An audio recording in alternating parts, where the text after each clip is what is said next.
Hey everybody, this is IndieGeek, and we are back with episode 9 of the Banner Saga. So, we started chapter 6 last time, which means I don't think we are too far from the end here. Alright, so we have kind of not a great situation here. Let's go to the market. No more supplies available. Okay. That solves that. Let's go look at our heroes, because perhaps we can level someone up.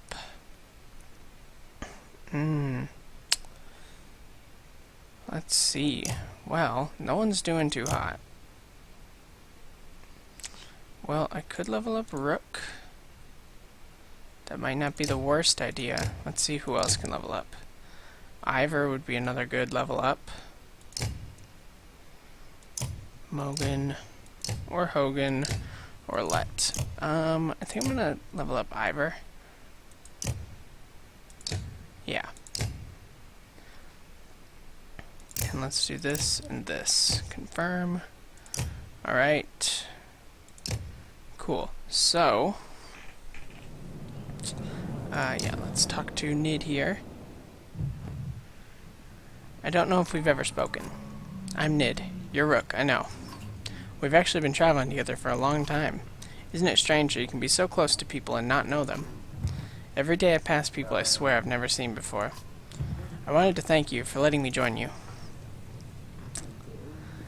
Have you always been such a good shot? Honestly, I never even tried before Oddleaf made me. I spent my whole life making clothes, cleaning. Oddleaf's good, but I don't think it was all her doing. It feels right. I just look where I want it to go. Anyway, I feel better. The caravan, the people worrying all day and making problems. Sometimes they really stew in their misery. I'm glad I can do something helpful. Where are you from? I don't think you're from Skogar. I knew most of the people from there. No, I had a house in Frostfeller, but we were driven out when the dredge started to show up. My husband died trying to protect our home. My sons and I were thrown out into the fields. I'm sorry. Ickel's men killed my husband. Now Ickel is traveling with us. For a long time I was angry. Why did he get to live? Why did you decide for the rest of us? You look away momentarily, not sure what to say. But I've let it go. I have 3 sons, and I don't want them to grow up with hatred in their hearts. That's why I wanted to thank you.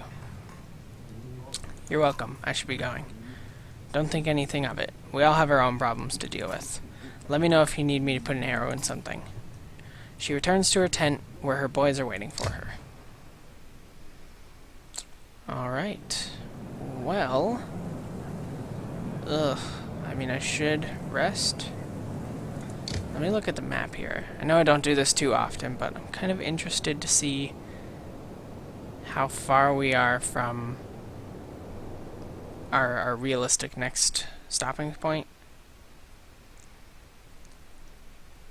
Yeah, I'm thinking it might be a good idea. Okay, so that's right. Oh, so probably Sigerholm is where we're going next. And then making our way to Reindervik and down to Bowersgard, I would imagine. And then, can we see where the other party is? No, I guess not. Okay, well, I think I'm going to rest one day, which I know basically leaves me with, excuse me, basically leaves me with no supplies left. And then I'm hoping I get another day before I actually have to, like, fight anything. So at least then everyone will be, all of my fighters are back to full strength, but now I'm losing people because I'm out of supplies.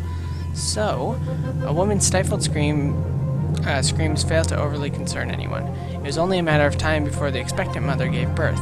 The caravan is simply excited by this first sign of new life since the trip began.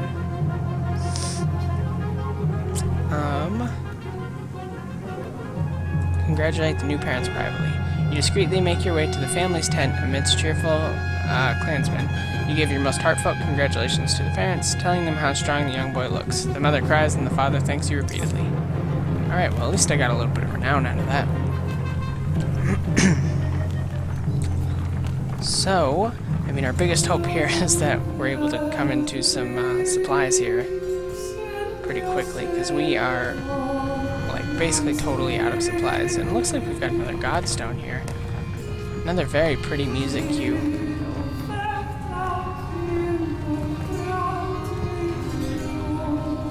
Yeah, I love the attention to detail that goes into every really every set piece in this entire game. But especially these Godstone set pieces.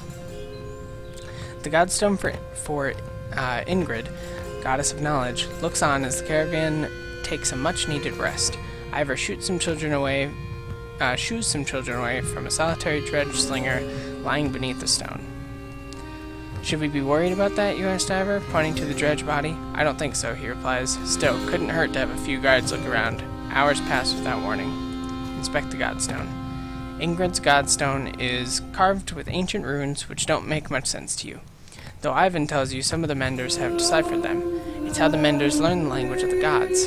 Past the largest stone, a long series of slabs contain more writing all the way down the hill. The odd thing, he tells you, is that the writing occasionally changes depending on who is reading it. Usually it describes the history of the gods, but it can be about nearly any topic. Sadly, Ivan doesn't know how to read it himself. Juno could, he says. So, we're going to pack up and move on. As you're readying to depart, you hear screams from near the main Godstone. The same boys so curious about the dead dredge before are shrieking and pointing. For a moment you think it must not have been dead, but then you see that they've opened a wrapping that was in the dredge's hands.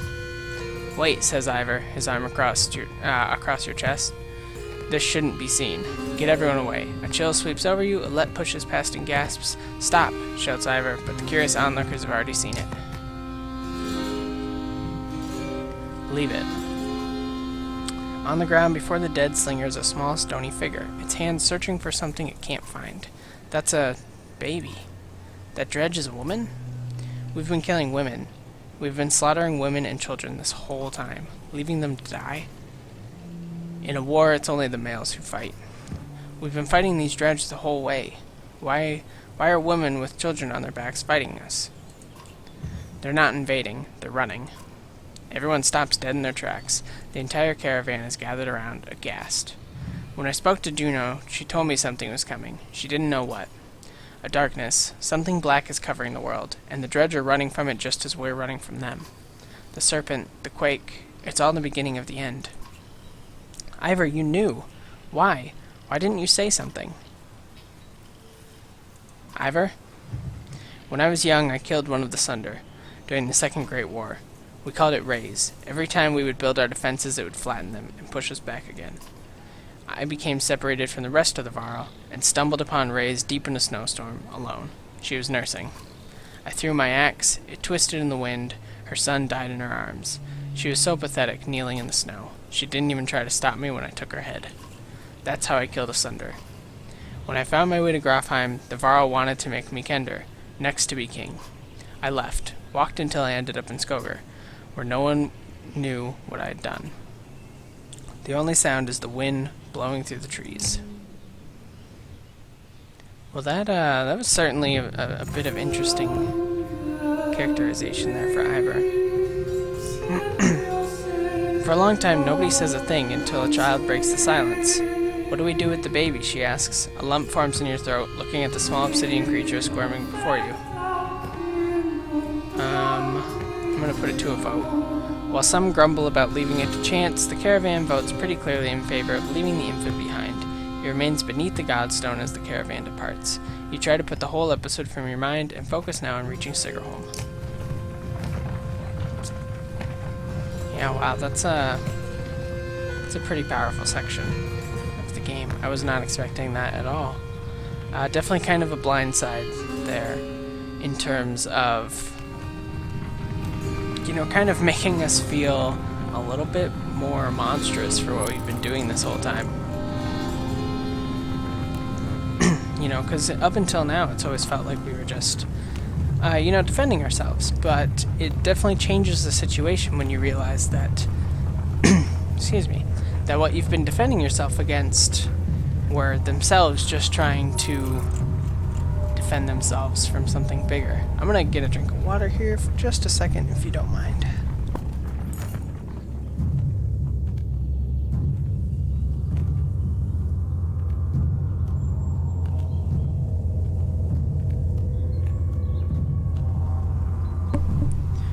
Alright, I'm back. You notice most of the Varl pacing while others sleep. Their brief conversations with each other and other clansmen grow shorter and sharper. Go away, roars one Varl at a young girl asking him too many questions. All the clansmen stop and stare. I'm going to send the Varl ahead in the caravan and put some space between you.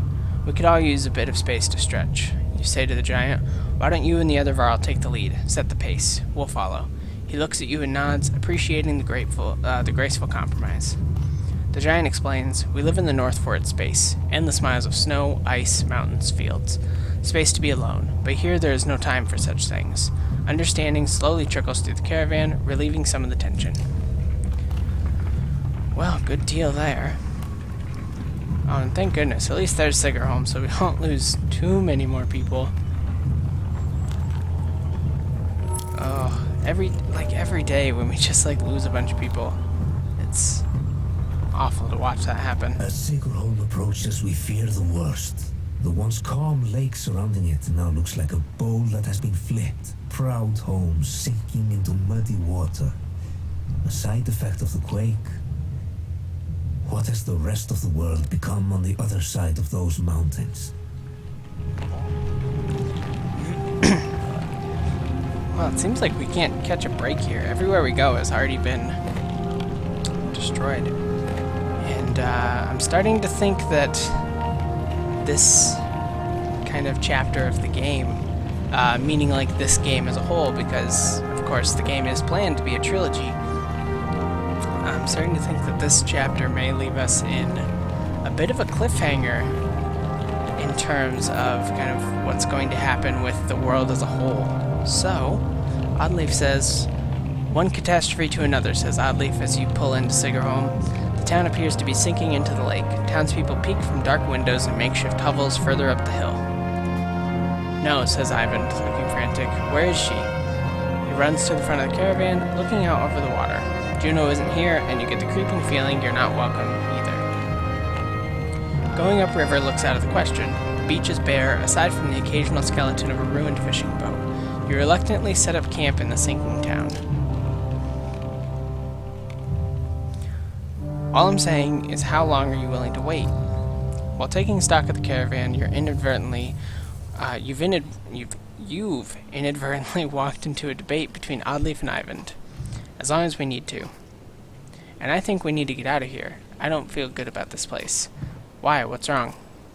Something doesn't feel right. The people here are staring at us like those vultures in the wastes. I'm sorry, Ivan. I think Oddleif is right. I saw a man. The whole time we were setting up here, he was just watching me. In a creepy way.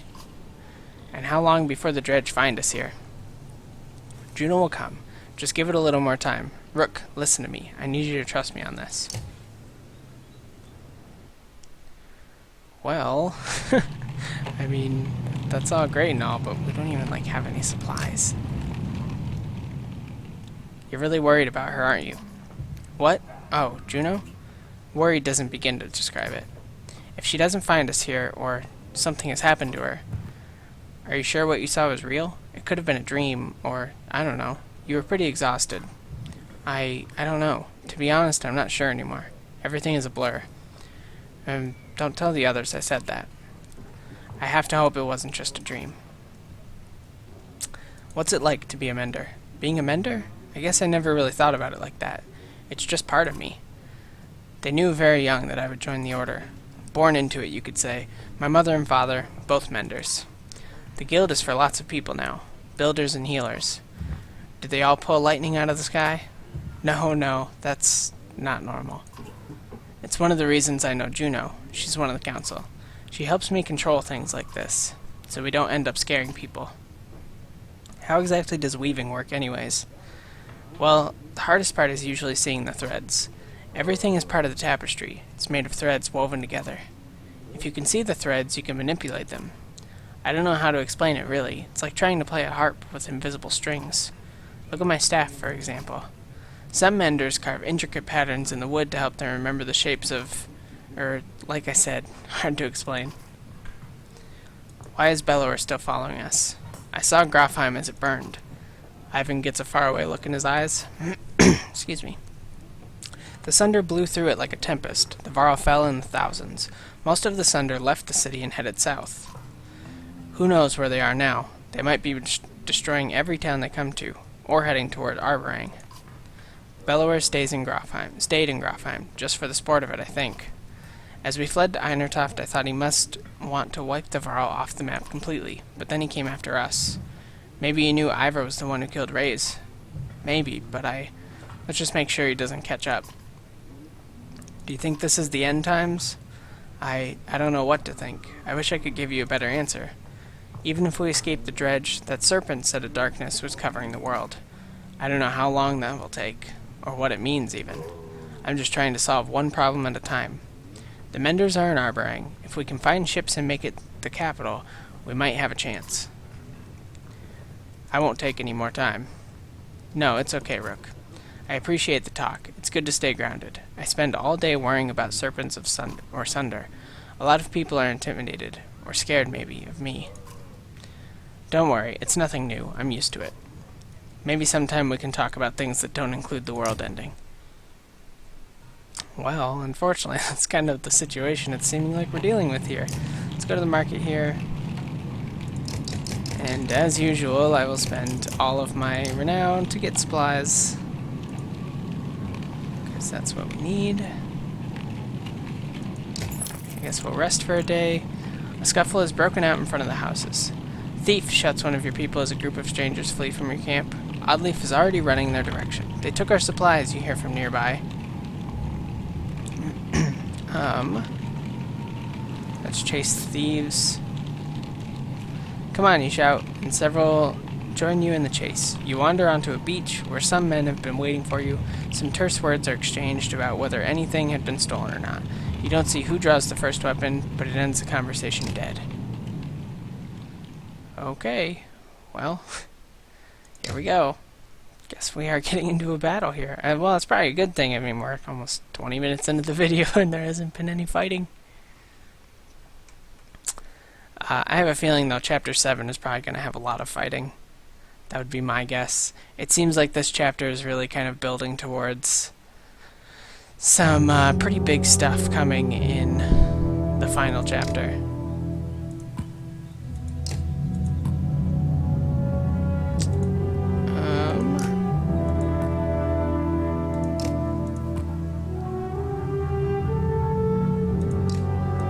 Let's try that.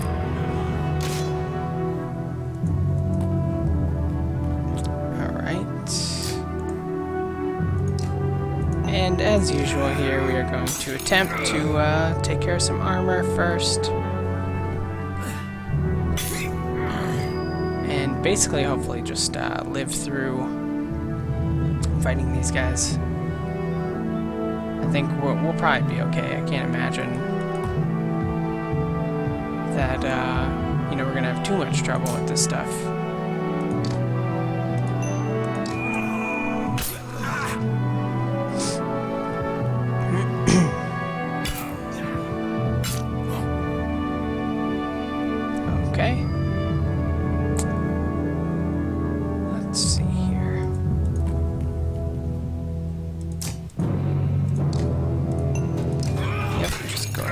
Armor damage there.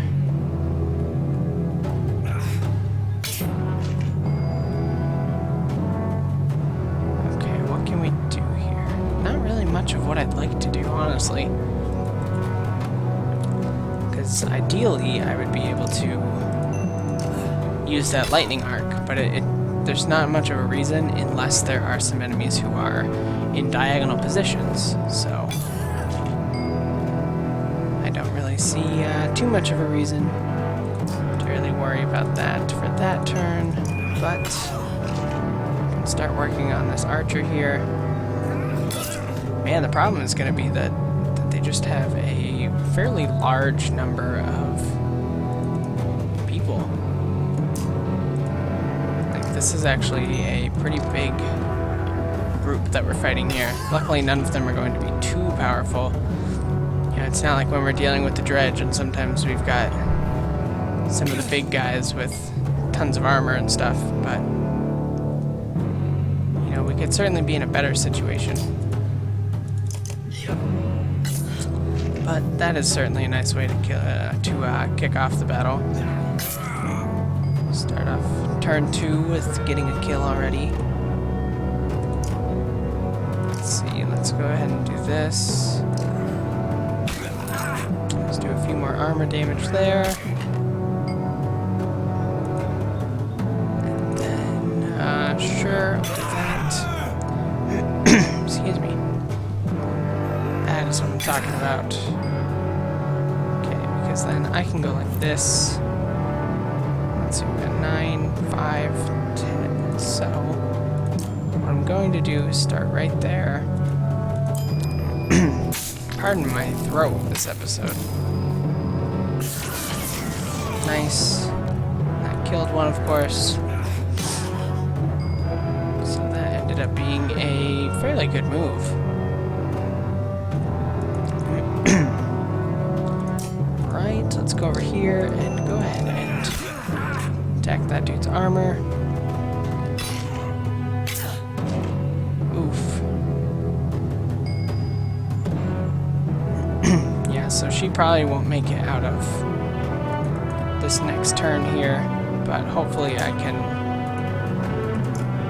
at least get a little bit more done with her before she's gone.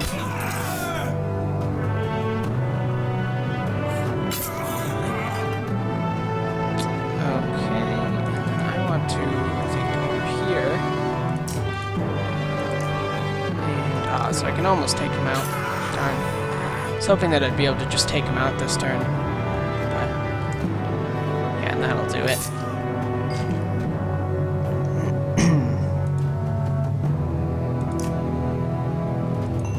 Well, yeah, why don't we do that? I don't know if that was the best use of our willpower, but I figured it got the job done, so.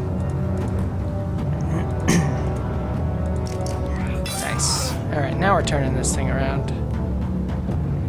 I didn't realize that we lost... Gosh, excuse me. I didn't realize that we had lost Ivan as well.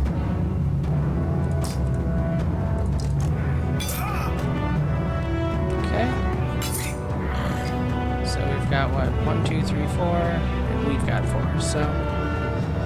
You know, we're talking a perfectly even match here, so I think we've got a chance here. I think we're doing alright. The archer shouldn't be too much of a problem. I mean, Rook's almost gone. Which, you know, this is definitely unfortunate, but... yeah, why don't we just go ahead and do that.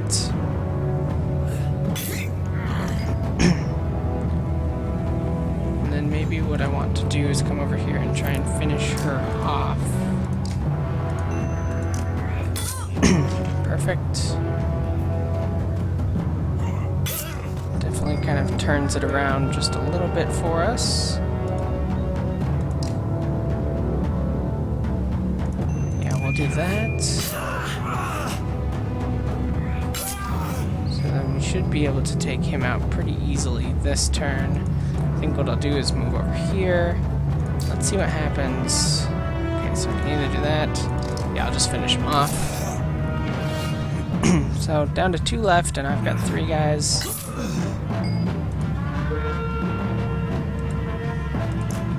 So let's go ahead and go after some armor here. And then we should be able to team up alright. Pretty much just wipe this guy out. Ah, so close. Well, that's alright. So, unfortunately... Oh, and he deflected it. This is so good.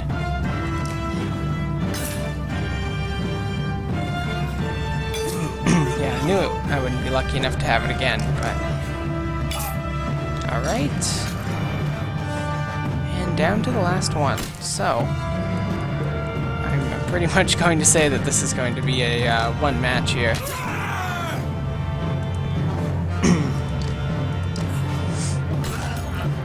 I'll get one more attack in, and then I should be able to just take him out. Perfect. So, let's see what we get here as far as renown, because we're definitely going to want that. so that we can buy some more supplies and last a few more days. So the thieves scatter pretty quickly when you start laying into them, but when you return to the caravan you discover why. Even more supplies have gone missing since you rushed out to fight. Great, so all of our supplies are now gone. But we will go and do that, just spend all of our renown on supplies again, as always.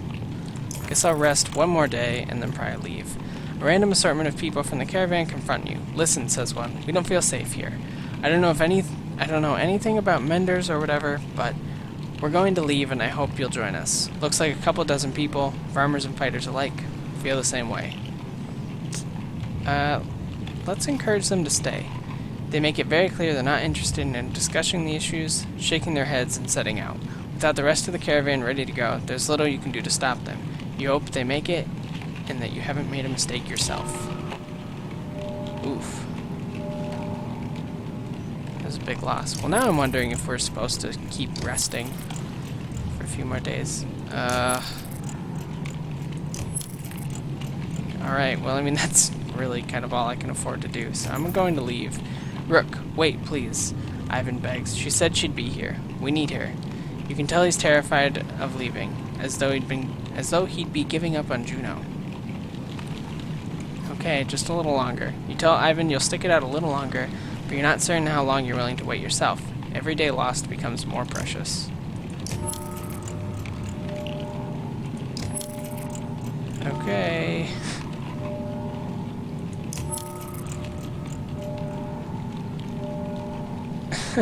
And this is getting a little ridiculous. Maybe I'll do one more and then we'll leave. Yeah, so nothing is happening still, so. She's not coming. Ivan looks out across the lake with a 1,000-mile stare. He says nothing.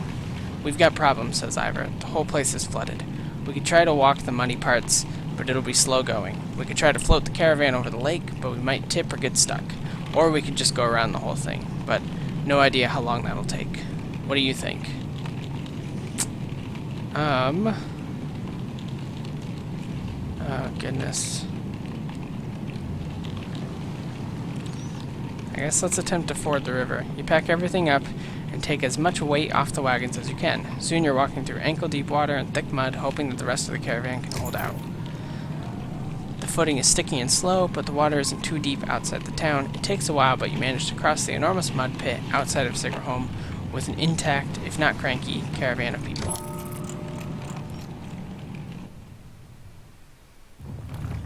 Yeah, I feel like maybe that was a big mistake, just like waiting there for so many days. But that's kind of what's going on, I guess. I don't know what else we were supposed to do. I was hoping that it would make a difference, but clearly it didn't. So not only am I, again, completely out of supplies, but now I've got like fewer people than I've ever had before, by quite a lot. And things are starting to look a little ominous here. No encouragement or tales of glory will lift the spirits of the caravan. In the north, we have times like this, says one of the Varl. The other giants grin, raising tankards and hordes of mead. Skal, they shout, and make short work of their drinks, explaining that each person takes a drink when someone tells a story that is more miserable than the last. Others join them for the second round, and mead is passed your way. I'm going to join the giants in drinking. Taking the mead, you shout, Skal. The crowd cheers and laughter echoes through the camp for hours as each person comes up with increasingly more absurd stories of woe. The Varl's remedy is a success, and the caravan is in a much better mood the following day, albeit hungover and with less mead than before. Well, at least it improved our mood a little. Yeah, I mean, I'm sorry that not a lot has happened here. Like I said, I think this is kind of building up to the final chapter. So, as you're about to head off to sleep for the night, Onef pulls you aside. I have a couple concerns I wanted to speak to you about, he says, in private. You find a quiet place to talk. What's on your mind? How well do you know the people traveling with us? How many strangers are in the caravan now? Who are you worried about? I've been watching folks since I joined you. Your companions from Skoger, they're loyal.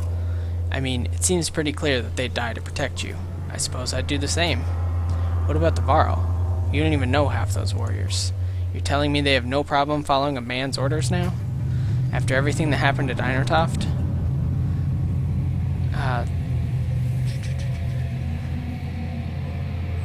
They joined us voluntarily. And they might voluntarily put a sword in your gut, too. What happens the first time the Varl don't want to do what you tell them? Let's be honest, they could take this caravan by force at any time if they wanted to. I've got no choice but to trust them. Gotta disagree with that, Rook. We always have a choice. They're not the biggest problem, though. There's a mender with us. A mender who pulls lightning out of the sky and tells us what to do and where to go. Myself, I think we lucked out when his mentor didn't show up in Sigerholm. Ivan's just the apprentice, one the depths is his master capable of. Think about it, Rook.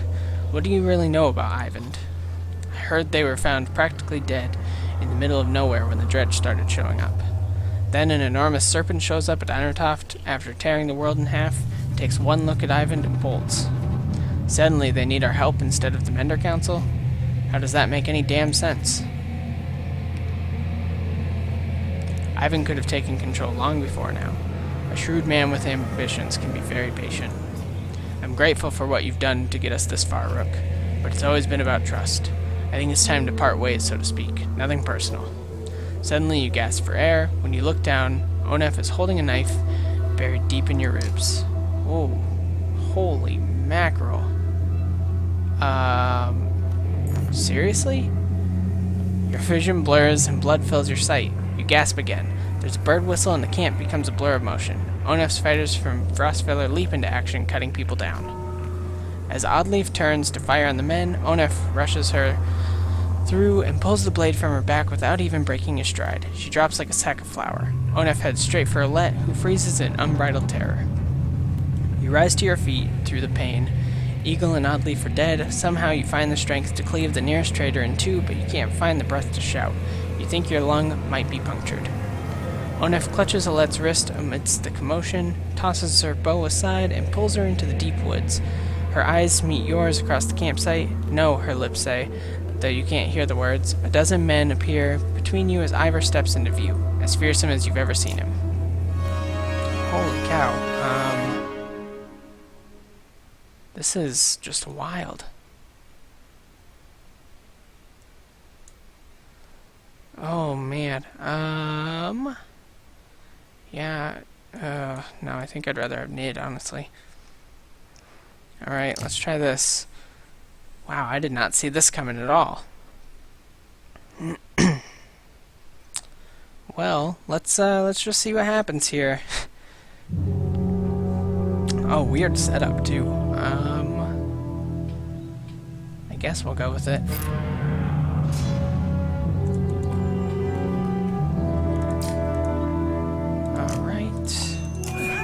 And of course we are going to take kind of the same approach that we always do. I think you guys pretty much get my my strategy with this by now.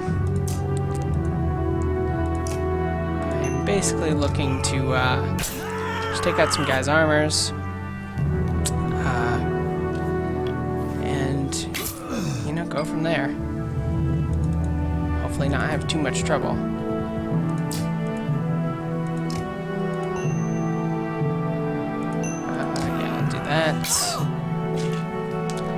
That one more hit from someone should be able to take her down just fine.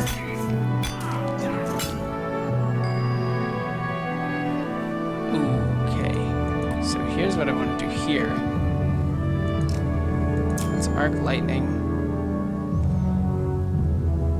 Think about, yeah, so I think what I want to do, so we're gonna have 4, 5, 6, 7. It seems backwards, but I think this is the best way to do it.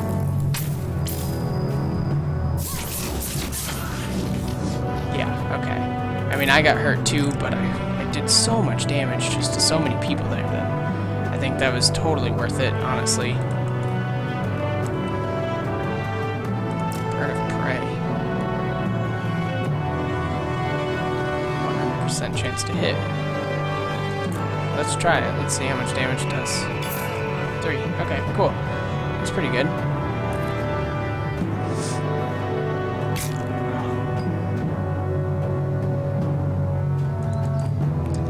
Alright. He'll just wait. Yeah, unfortunately, Ivor is not in a great position here.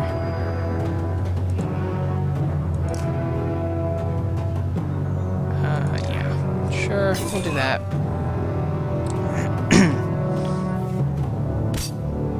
Nice.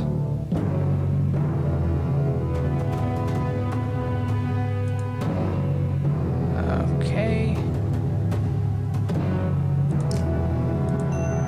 Guess I'll just go after this dude's armor.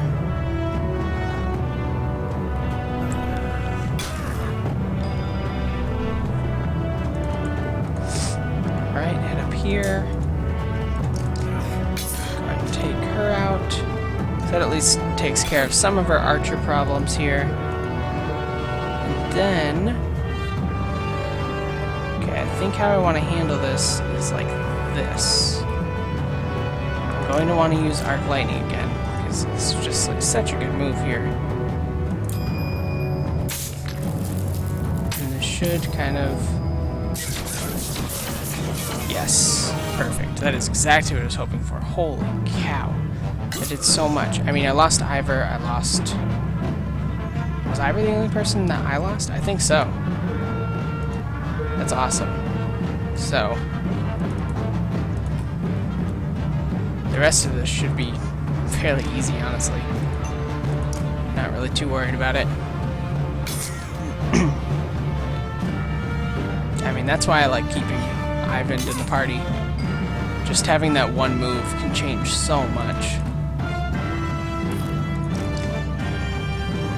You know, I mean, you really risk kind of hurting your own people a lot, but at the end of the day, excuse me, at the end of the day, it's kind of worth it. Perfect. Just because of how much damage it does, you know, it really makes up for it with the damage that it does to the rest of the party. Okay, this is a little risky, but I'm hoping that I get 2 strength hits in there. Ah, he's just resisting everything. Damn it. Yeah, that's not what I wanted at all.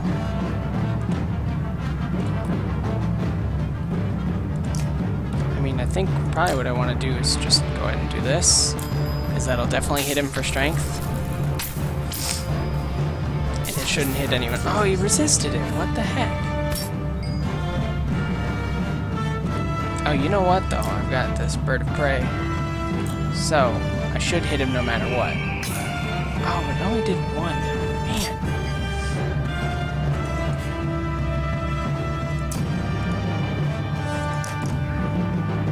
Thank you. Okay. So, we're down to the last one.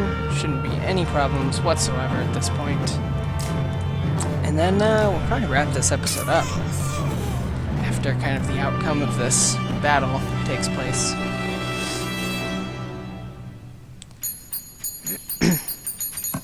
Cool.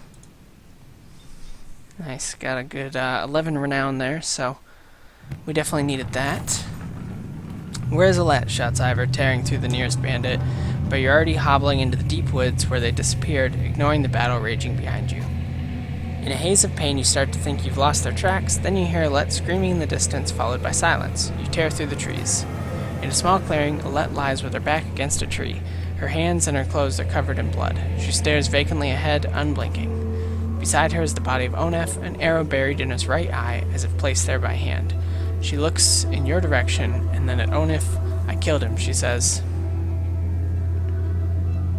Alette, are you alright? You cringe as much from the pain as the appearance of Alette after her bloody struggle with Onef. No, I'm not hurt. I had no choice. Dad, your chest. You're bleeding. Suddenly, she is at your side, putting pressure on the wound. I can fix this. Where's my needle? Oddleaf, anyone? Ivor, I found them. Just as your sight goes black, you see Ivor, and Alette standing over you. He's going to make it? Your eyes open to the sound of Alette's voice. Normally, a wound like that, I only hope I did enough. I'll survive. Dad, Alette stops herself from hugging your bandaged chest, pulling your head to her instead. The words come out easier than you expected. Oddleaf? It's a good thing Ivan was here. She's going to pull through, though it was a nasty wound.